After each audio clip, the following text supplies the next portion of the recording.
Assalamualaikum warahmatullahi wabarakatuh.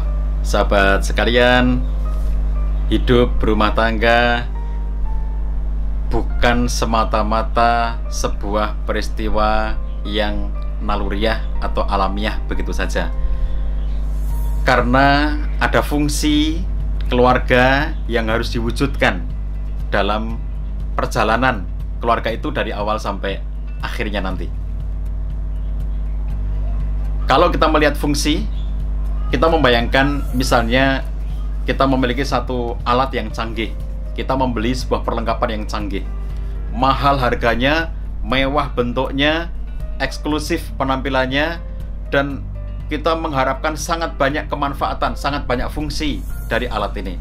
Tetapi begitu kita sudah membelinya, kita sudah mengaguminya, kita melihatnya dengan sepenuh ketakjuban, tetapi ternyata alat ini rusak, tidak berfungsi, maka kita mengatakan itu alat yang tidak berguna. Nah, sahabat sekalian, demikian pula sebuah keluarga. Keluarga itu kita bayangkan sebagai sesuatu yang sangat indah. Semua orang ingin membentuk hidup berumah tangga, semua orang ingin menikah, membayangkan keindahan sebuah pernikahan. Tetapi setelah terbentuk keluarga, kadang-kadang kita menemukan ada keluarga yang tidak berfungsi, keluarga yang rusak karena tidak memiliki fungsi. Itulah yang sering kita sebut sebagai broken home. Broken home itu bukan semata-mata terjadi karena perceraian, tapi broken home bisa muncul karena tidak berjalannya fungsi-fungsi keluarga. Ada suami, ada istri, ada orang tua, ada anak, mereka berkumpul di satu rumah, tetapi keluarga ini tidak berfungsi dengan baik. Maka seperti ini adalah contoh gambaran broken home, sebuah keluarga yang tidak berfungsi dengan baik atau tidak berfungsi dengan optimal. Paling tidak ada 8 fungsi keluarga. Yang pertama adalah fungsi keagamaan. Bagaimana kita menanamkan nilai-nilai keagamaan harus dimulai dari rumah. Tidak terbayang oleh kita kalau menanamkan nilai keagamaan itu terlepas dari rumah, terlepas dari keluarga. Seluruh penanaman nilai, pencerapan nilai, negatif atau positif, baik atau buruk, memberikan batasan-batasan, memberikan pondasi-pondasi keimanan, memberikan pondasi-pondasi dan guidance yang sangat penting di dalam kehidupan seorang anak sampai di masa depannya, semua harus bermula dari keluarga. Ketika orang tua memiliki anak, maka orang tua harus sadar sepenuhnya bahwa dia tidak mungkin mendampingi anaknya terus-menerus. Dia tidak mungkin untuk terus-menerus mengawasi anaknya. Ada masa di mananya harus hidup terpisah dari orang tuanya. Ketika anaknya belajar, mulai sekolah SD, SMP, SMA, kuliah, dan seterusnya, anak ini terlepas dari orang tuanya. Dia hidup bersosialisasi di sekolahnya, tidak didampingi oleh orang tuanya. Pada titik seperti itu, maka bekalan dari rumah menjadi sangat berarti bagi anak itu. Kita tidak sekedar ingin agar anak kita tidak mendapatkan bullying di sekolah, karena kalau hanya menuntut pihak sekolah agar mensterilkan dari bullying, maka kita belum memberikan pondasi yang memadai bagi anak kita. Yang harus kita lakukan adalah berikan bekal yang memadai, pondasi yang memadai pada anak kita, agar kalaupun terjadi bullying di sekolah, dia sanggup untuk menghadapinya.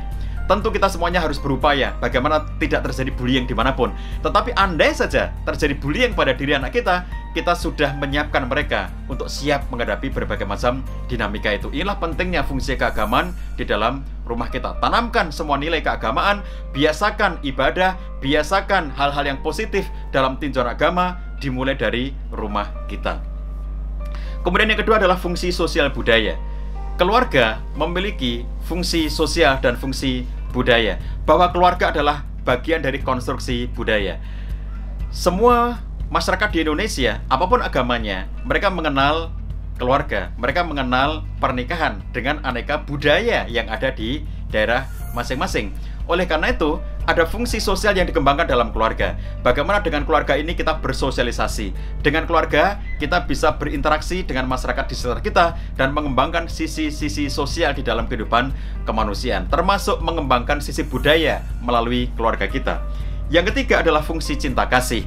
Semua orang memiliki hasrat untuk mencintai dan hasrat untuk dicintai.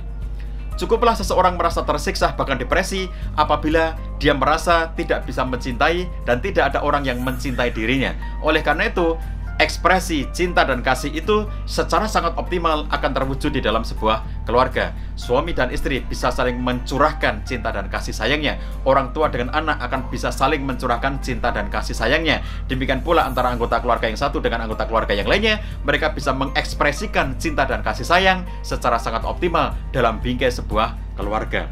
Yang berikutnya adalah fungsi perlindungan. Sangat rentan anak-anak kita kalau tidak ada keluarga.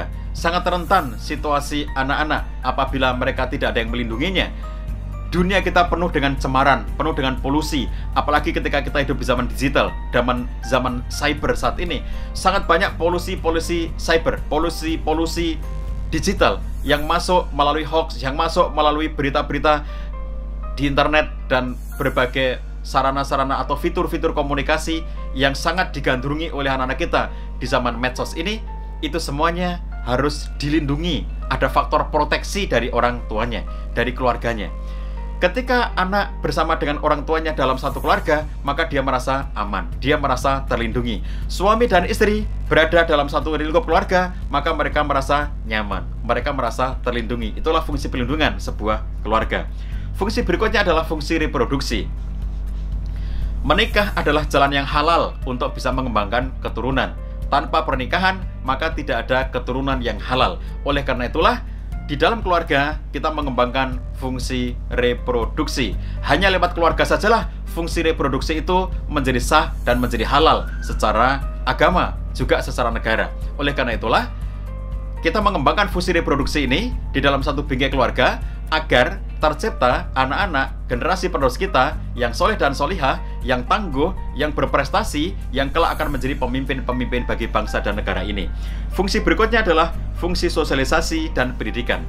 Harus ada fungsi edukasi dalam keluarga kita, karena itulah fungsi yang sangat fundamental.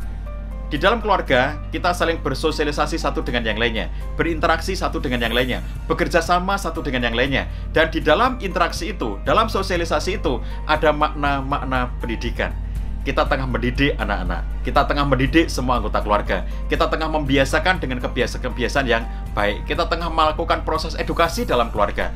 Oleh karena itu, keluarga kita harus bercorak edukatif, keluarga yang memiliki fungsi pendidikan yang sangat kuat dalam setiap corak interaksinya. Fungsi berikutnya adalah fungsi ekonomi. Keluarga kita harus memiliki fungsi ekonomi dalam konteks untuk memberikan kecukupan sisi-sisi ekonomi kepada semua anggota keluarganya. Suami dan istri bisa berkolaborasi untuk menciptakan keterpenuhan kebutuhan ekonomi itu bagi semua anggota keluarga mereka. Apabila fungsi ekonomi bisa berjalan dengan baik, maka mereka akan memiliki keluarga yang berfungsi, keluarga yang kokoh, keluarga yang hebat, karena ada fungsi ekonomi yang bisa mereka jalankan. Kemudian yang terakhir adalah fungsi pembinaan lingkungan.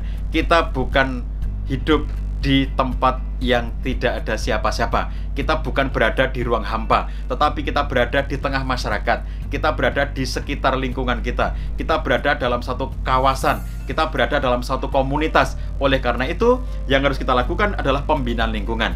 Baik lingkungan hidup, bagaimana kita mencintai lingkungan hidup di sekitar kita, kita memelihara kelestarian alam, kita menjaga agar tidak melakukan perusakan-perusakan terhadap alam dan sekitarnya.